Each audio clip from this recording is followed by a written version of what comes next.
Welcome to this debate in UCL at the, what's the name of this hall? The Hill Theatre.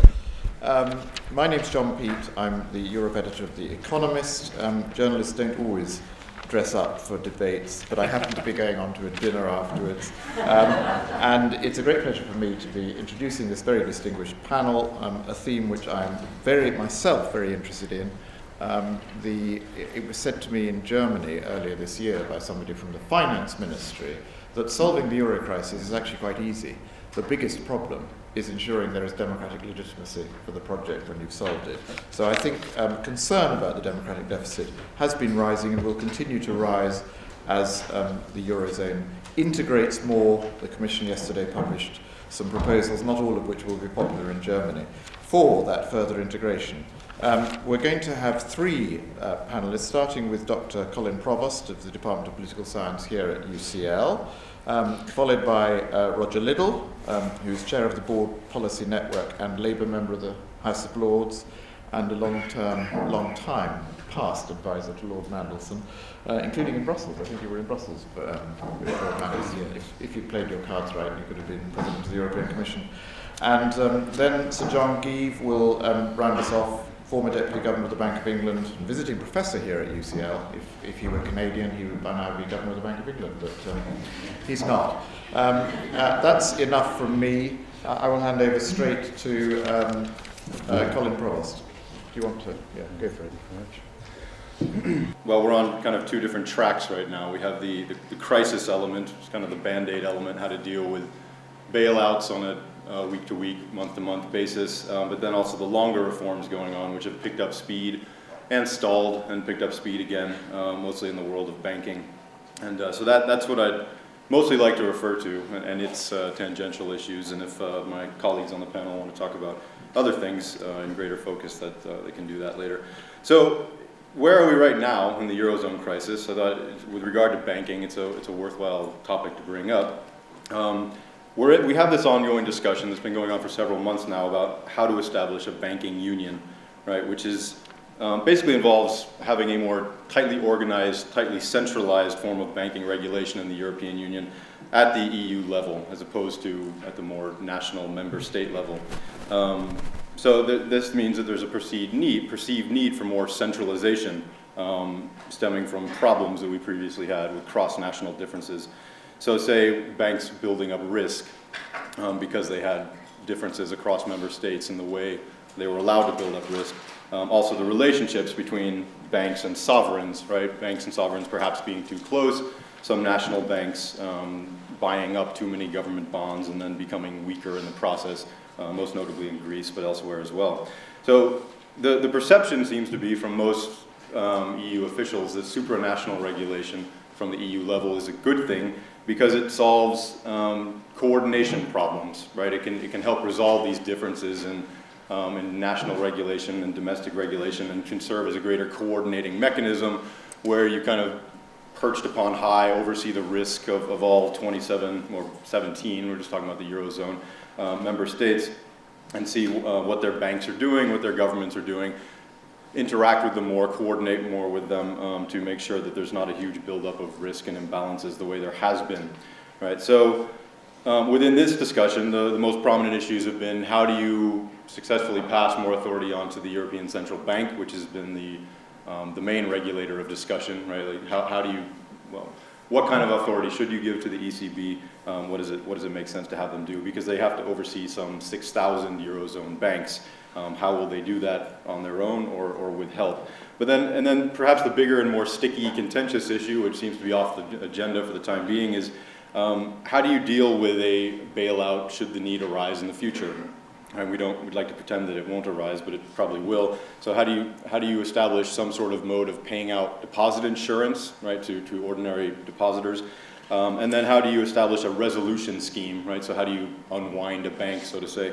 So to speak. So how do you bail out a bank, or how do you arrange a hasty shotgun marriage between other banks, kind of like the way they did in the U.S. between J.P. Morgan and Washington Mutual in 2008.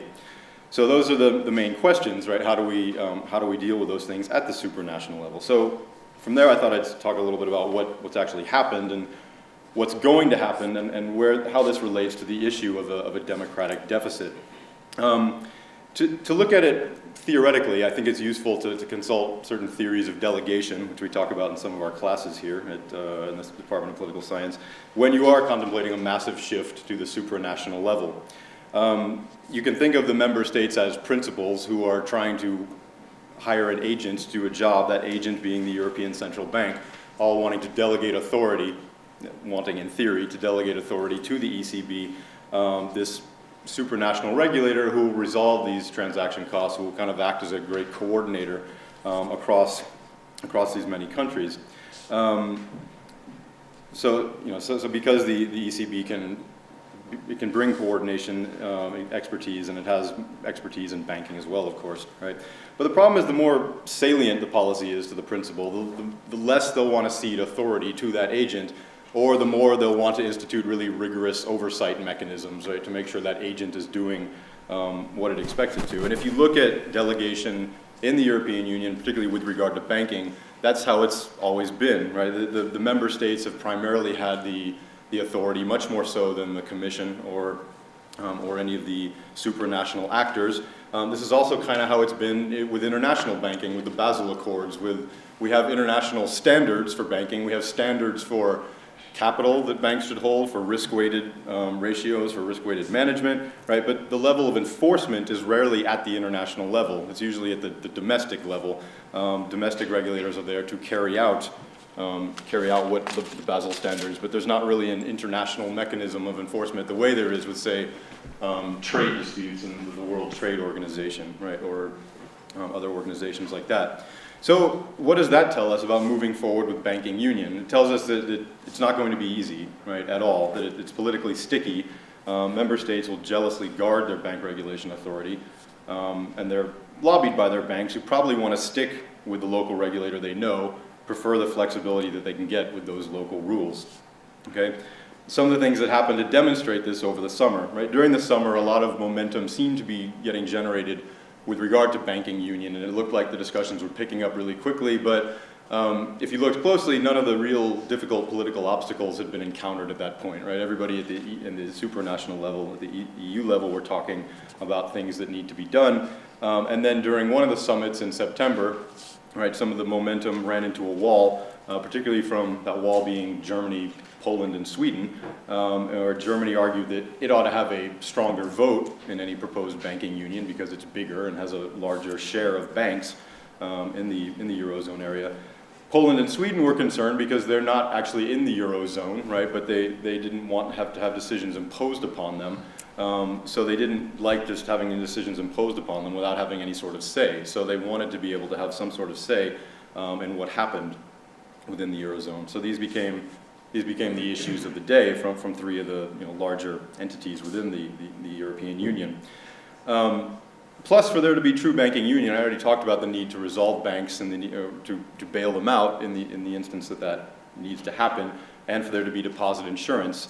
But this has been pretty much pulled completely off the agenda. During the summer, there was some hope with respect to those issues, but those topics have kind of faded away, mostly because of the fear of what that means for creditor nations, right? What for nations like Germany and the other larger nations, about what it means for having to bail out, right? The costs of a bailout are quite visible up front. The benefits of one are perhaps harder to foresee in the longer run. So that's kind of off the agenda for the time being. About 10 days ago, Cyprus, who now holds the rotating presidency, issued some new proposals which they thought might be able to placate everybody's demands, but effectively what they ended up doing was moving away from something that looks like true banking union, right? They said, well, how can we find a mechanism that allows Poland and Sweden to maybe ignore ECB decisions? How can we give Germany a bigger vote? It did a bunch of things which would dilute the idea of banking union in its purest form, okay? So what will happen going forward, right? This is still ongoing. There's still quite a bit of discussion. And if banking union is actually to be accomplished, it seems like it's going to take quite a while to agree upon, especially if they want to institute those really contentious things like deposit insurance and resolution of failed banks. What I think is probably more likely to happen is, I mean, they might have this true banking union in the longer run, but what you're probably more likely to see is some form of networked governance, which is much more based on soft law, where there is a role played by the ECB, but it still has to oversee and engage with national regulators who are very much involved in the process and haven't lost much of the authority that they probably want to keep at this point. And it might look like something like what the US has just now implemented with the Dodd-Frank Act, which is that there's a new financial stability board in addition to a new consumer protection regulator at the federal level, and the financial stability board is there to basically oversee the level of risk in the whole system. And that's maybe what the ECB will eventually be looking at its role being, right? Plus there's the issue that right now the ECB is about monetary policy. That's what it does. It's there to target inflation, to engage in quantitative easing and do all things that a central bank does. Sure, there are lots of central banks that are bank regulators as well, but that's a whole separate arm that it has to develop. And some studies that I've seen show that central banks that do engage in both actually have systematically higher inflation rates, right? So the Eurozone might have a higher inflation rate as a result, and that's not a popular stance even now. There's plenty of inflation hawks out there. So coming back to the concept of democratic deficits, right, which is what I'm supposed to be talking about all along. What does this mean for the democratic deficit? Well, I was thinking about this, and I was thinking that, well, if we actually get to the banking union, right, maybe you have an interesting democratic deficit, but you have to get there first, and that's the real big challenge. And if we're talking about deficits, maybe what we have is a surplus, right? Democracy is kind of what's stopping banking union right now, and that we don't need to think of that as a bad thing. That's just the way it is. That member states have to look after particular interests, and not all interests point towards banking union at the same time. And so I think there's a few questions you can ask within the democratic deficit question. So as I said, what role is democracy playing in trying to establish union? What role does it play once you're in union? But then also, who are you concerned about within the democratic movement? Are you talking about average, ordinary citizens? Are you talking about organized business interests? Are you talking about domestic regulators? Right, all these people presumably have an interest in the level of democratic decision-making at both the national and EU level. And I think with regard to voters, not all voters care to the same extent or are necessarily informed to the same extent. We seem to hear a lot about voters in Germany being very afraid of bailouts, perhaps rightfully so, right? Because the costs of that are in the short run, and they're highly visible, right? If you were to put a referendum on banking union before the citizens of Italy or Greece, it's much more opaque. It's not very clear what that means to them, right? They don't know in the long run, is that a better thing than what we have now? If it gets them out of what they're in now, perhaps, but it's not clear that benefit will come.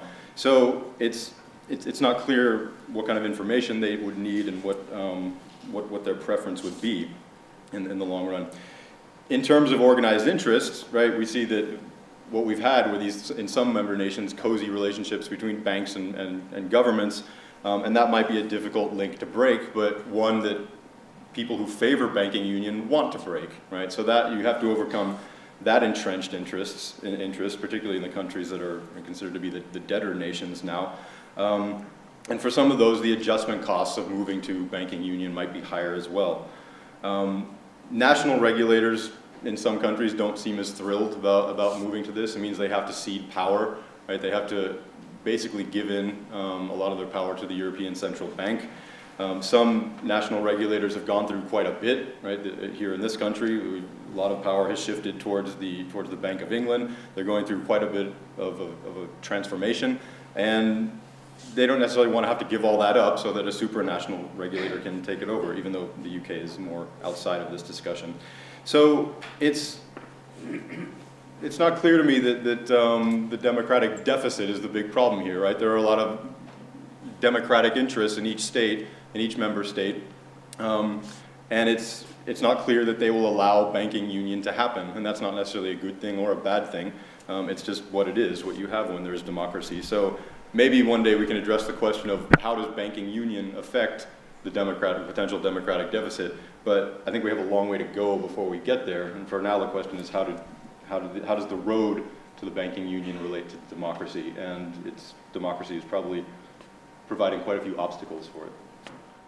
When we got in 97, and we were, Tony Blair's ambition was to lead in Europe, was to put Britain at the centre of the European Union. I think it's fair to say that we didn't worry greatly about questions of legitimacy and democracy in what Europe did.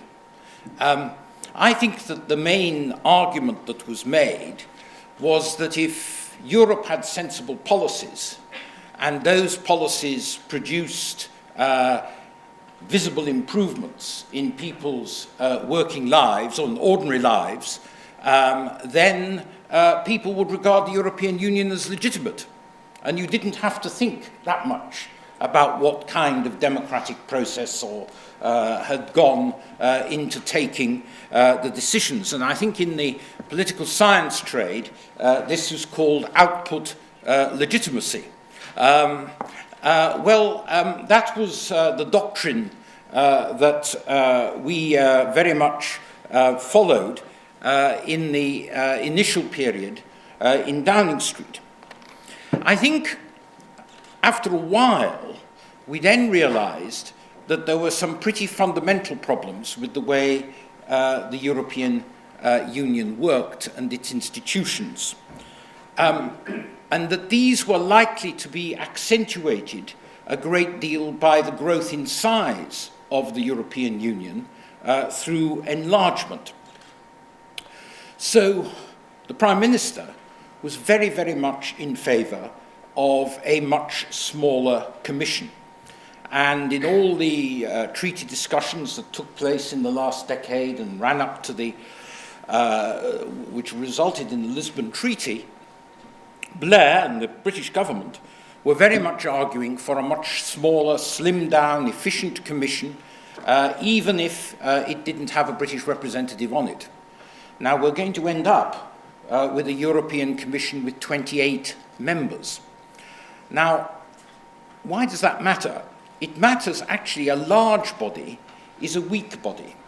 And what's made it weaker and less effective is the fact that all the portfolios within the Commission have all the business of the Commission has been chopped up into 28 separate bits. And each of these 28 bits is headed by a commissioner with their cabinet and all their staff who are basically trying to make an impact in the bit for which they're responsible. So it's not surprising in a way that there is very little prioritization of what really matters. Enlargement also caused a very big problem with the Council of Ministers.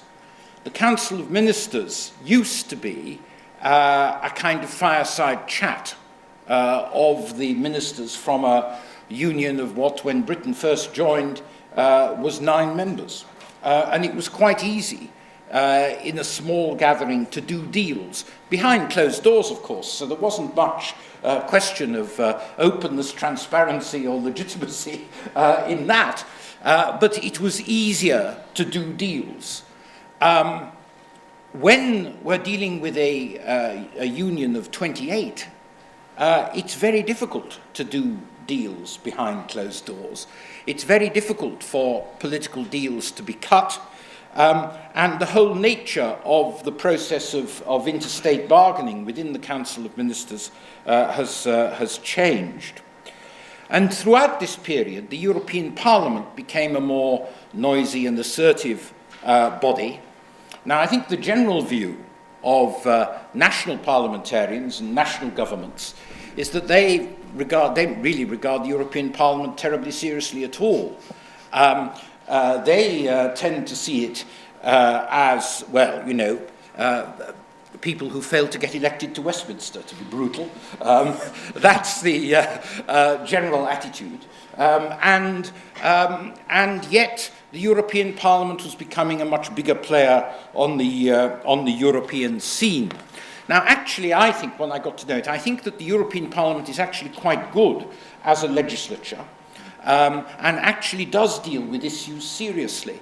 But in terms of connection with the people, that is very remote. And one of the problems, and as John as a journalist will know, is that the processes of European decision-making are extremely difficult for the media to report, particularly the television and radio, because they're so complicated that in the sort of 30 seconds you have to make a report, you can't actually explain how matters stand on the issue that's under discussion. So there are a lot of fundamental problems with the institutions. Now, our response, Tony Blair's response, was that the leaders had to be clearly seen to be in charge of Europe.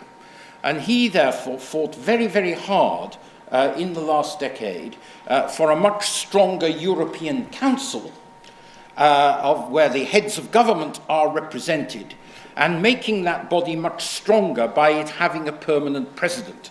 And that came into being in 2009 with the Lisbon Treaty and the appointment of Herman Van Rompuy as the first permanent president of the European Council. Now, a lot of European traditionalists, federalists if you like, didn't like this, because they'd always seen the future government of Europe as being the European Commission accountable to the European Parliament. Yet, in terms of legitimacy, what the Lisbon Treaty was trying to do was to put the European Council, the heads of government, at the top, at the apex of the system, determining the broad lines of European policy. Now, has that worked? I think it's partly worked and partly hasn't.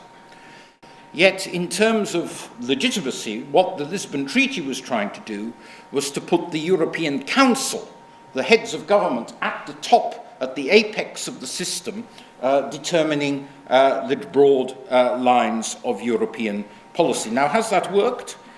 I think it's partly worked and partly hasn't. It's not worked in the sense of that we have created a conflict between institutions. We have now so many presidents in Europe. We've got a president of the European Council. We've got a six-monthly president of the Council. We've got a president of the Commission, a president of the Parliament. So, I mean, the question is, when Europe's won the Nobel Prize, who is going to actually walk up and receive it? And that is a serious point, that there are lots of institutional conflicts and rivalries. But the plus, I think, of what's happened is that the strengthening of the European Council has, in my view, and this is a controversial view, created the only possible framework in which the challenges of the Eurozone crisis could have been addressed. Because the challenges of the Eurozone crisis require coordinated action by member states to use their fiscal power in order to address the problems of the debtor countries, in order to set up the European stability mechanism, in order to recapitalize banks as would be necessary under a banking union. And I just don't see how the community method, as of the Commission and the European Parliament, could actually have effectively done that. But more politics is needed in Brussels. There's absolutely no doubt about that. At present, the trend is to try and strengthen what's called the parliamentarization, is that the right word? Parliamentarization of the system. That is to try and make the decision makers more accountable to the European Parliament. And in the next European Parliament elections, each of the main political groups is going to put up a candidate who they think ought to be President of the Commission. Well, it'll be very interesting to see whether the European Council will agree to nominate the person who comes out of this process. And it will also be interesting to see whether actually in member states it makes any real difference to whether people think the European election is a real election or not. I'm personally a bit cynical. I think the European election is an opportunity to show what you think of Europe by voting for UKIP, which is what is likely to happen in Britain, and to demonstrate what you think of your national government, which is what happens quite frequently elsewhere.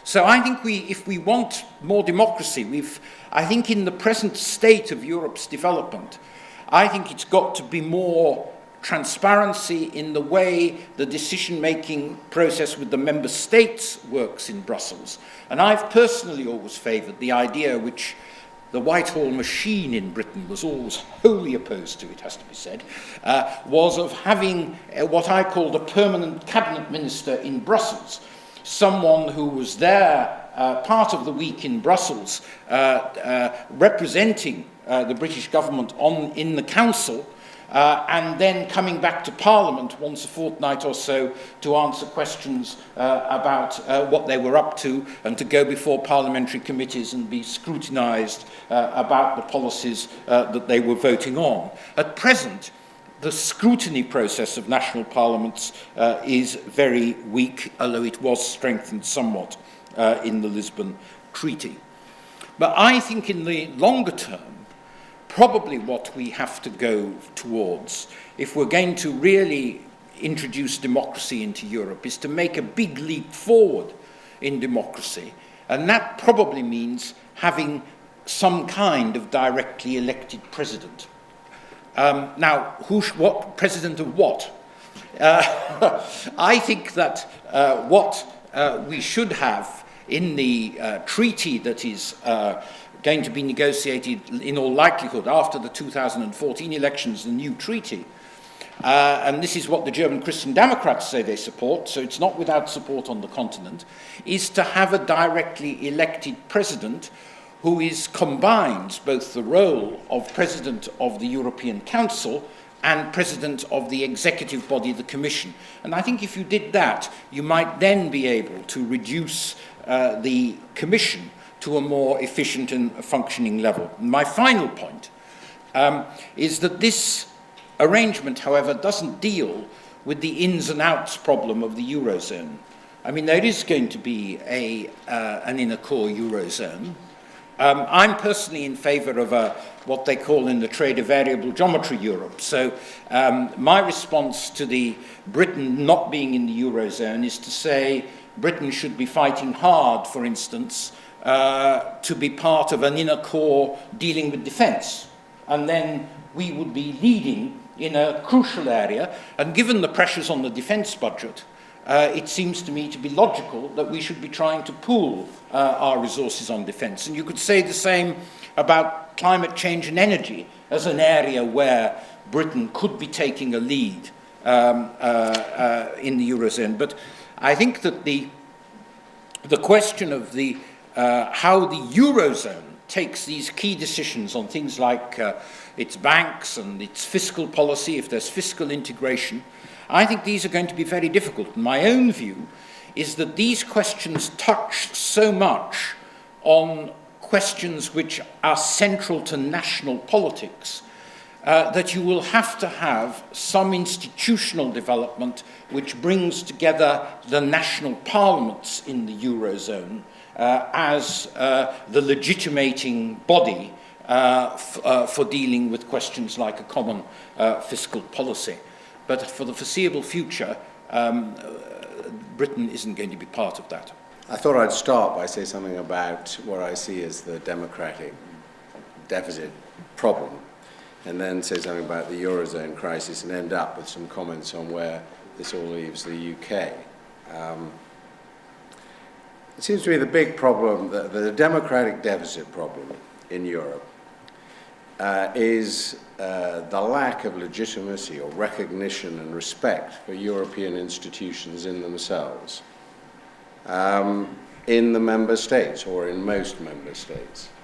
So the legitimacy of the European Parliament, the Commission, and so on, is essentially referred from domestic politics and depends on the commitment within the different nation states to the idea of closer integration in Europe.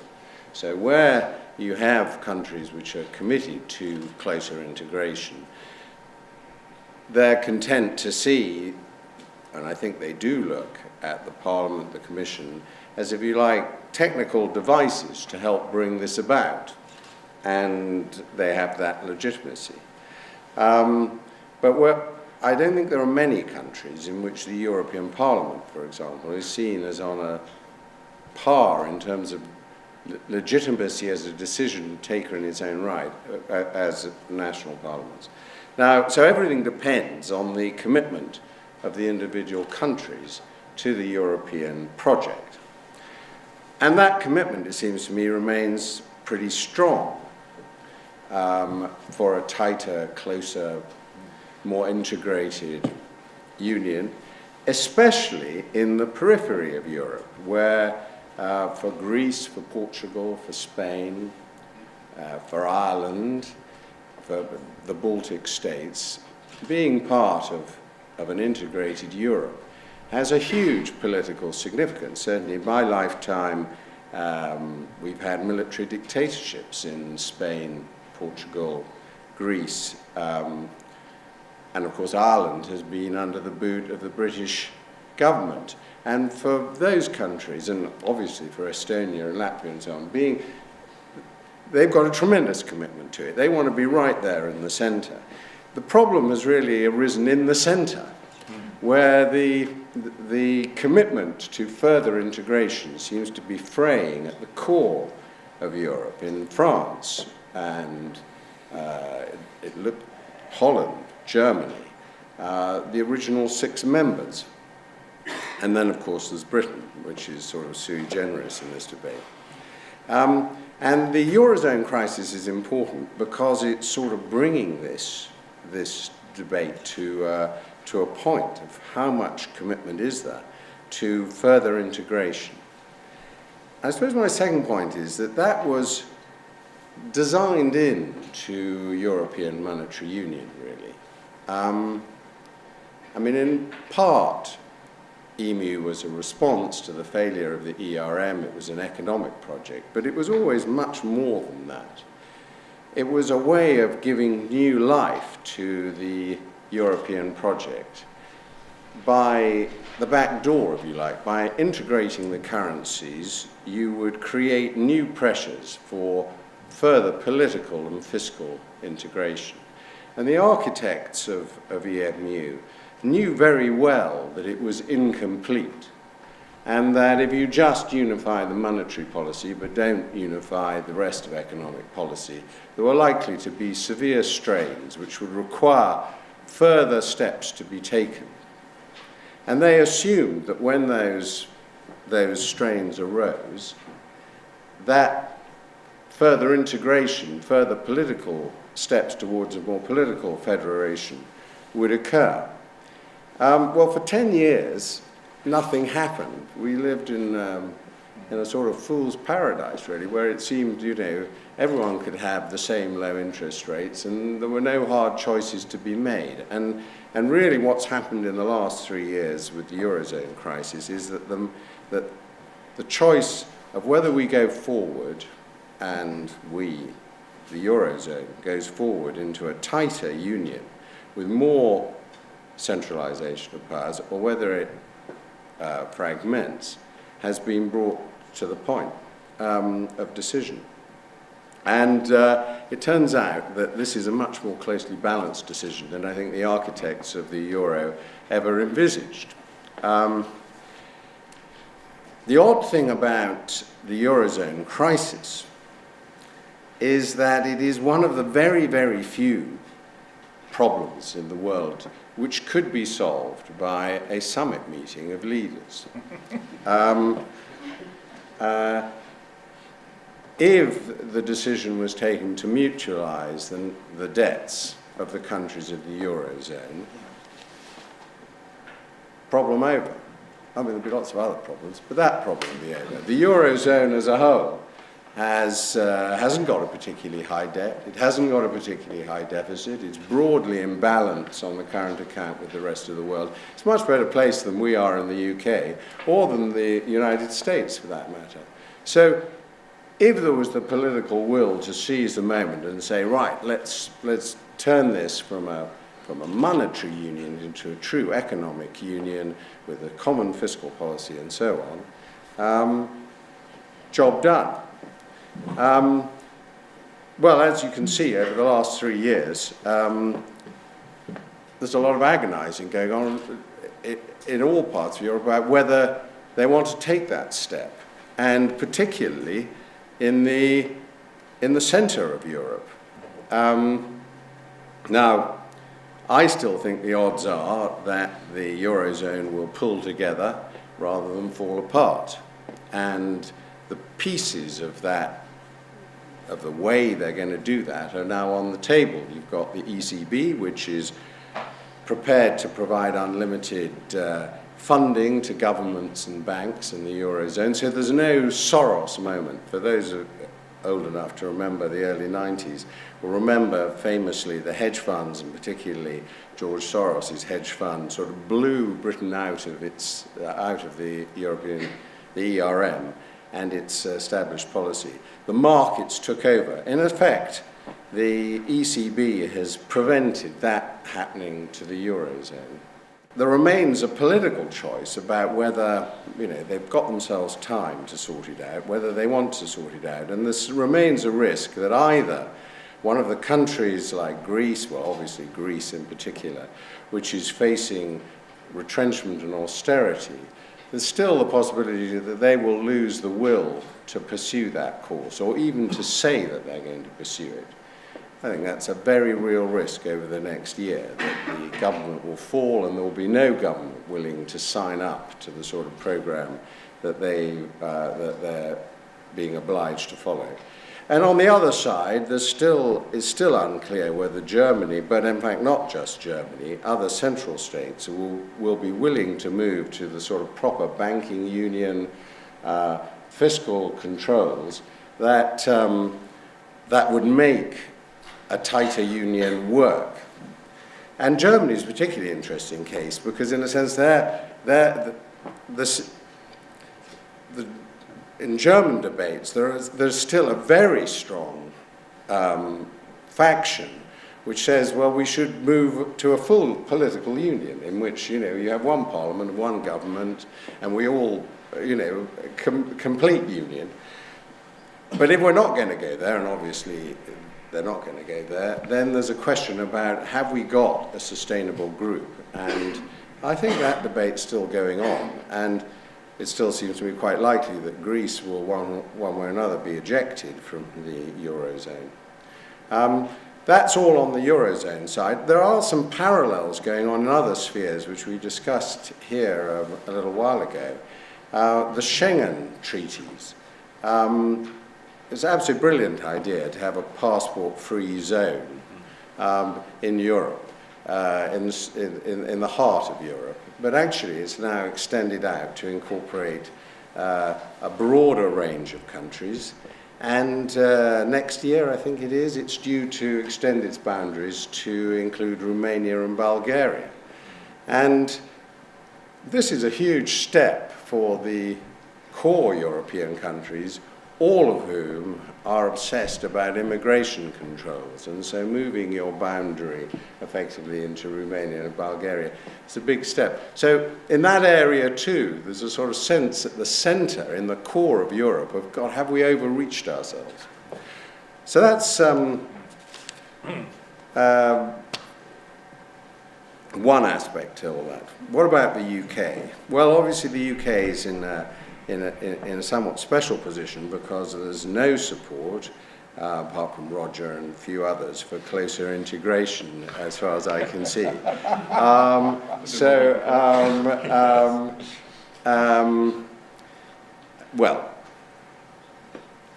It's pretty clear that we're not in the business of getting into closer integration with Europe, and the whole debate, certainly under this government, is about how far we can sort of step back from it.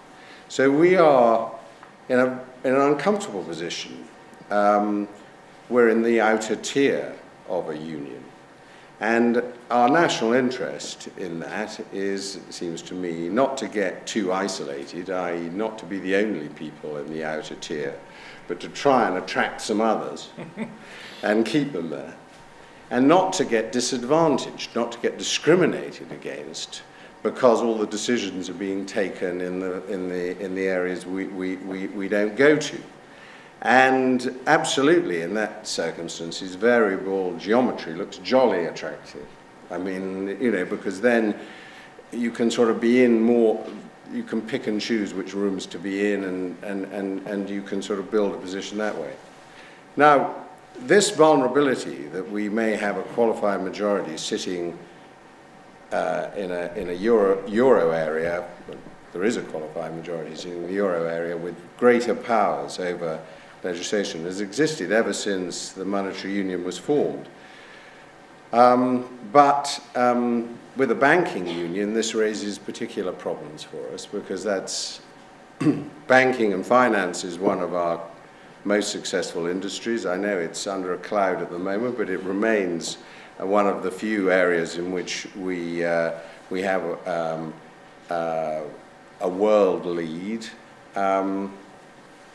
And for the last 35 years, we've pursued something which is very rare in British politics, which is a long-term strategy, which has been taken through governments of different parties on this, which has been to promote openness, trade openness, the single market in financial services within Europe, and to try and ensure that Europe follows in its regulatory laws agreements reached in Basel and elsewhere, which include not just Europe, but the United States and Japan. In other words, to try and get Europe to follow the lead of the worldwide regulatory conventions.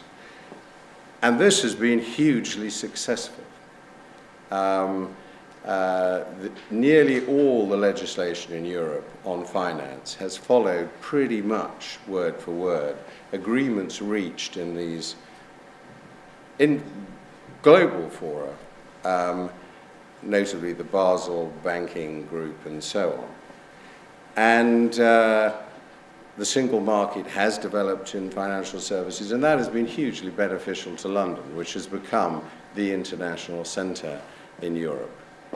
Now all of that is obviously quite challenged in a two-tier Europe in which we're in the outer tier and a majority are in the inner tier.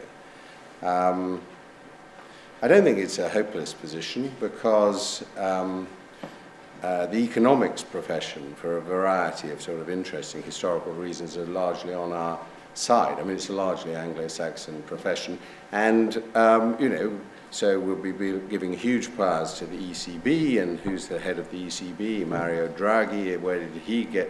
Where did he learn his policy? Well, he went to Harvard and Goldman Sachs. He's famously an Anglophile, keen reader of P.G. Wodehouse. He is not someone who's necessarily going to adopt policies which are discriminatory or which are anti-open or whatever.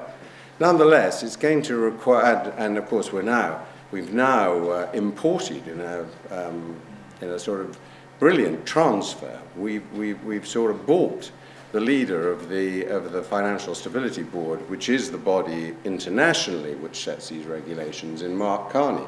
So I mean, I thought that was a masterstroke. So we're not badly placed. We've got a closer grip, if you like, on the international policy makers, and we have in the ECB and in most central banks in Europe a sympathetic, remarkably sympathetic group.